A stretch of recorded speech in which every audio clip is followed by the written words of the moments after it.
İran-Azərbaycan yaxınlaşmalarını istəməyən ölkələrdən biri İsraildirsə, biri də Türkiyə.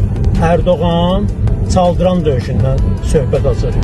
500 il bundan qabaq olmuş söhbətləri indi qaldırır.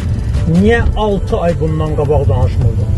Niyə 1 il bundan qabaq bu sözləri demirdin? Niyə İran-Azərbaycan arasında o əlaqələrin düzələn vaxtında gəlib sən bu sözləri deyib, xalqın, millətin arasında ixtilaf, ixtişaş yaratmaq istəyirsən? Bu siyasi mesajdır bir dənə.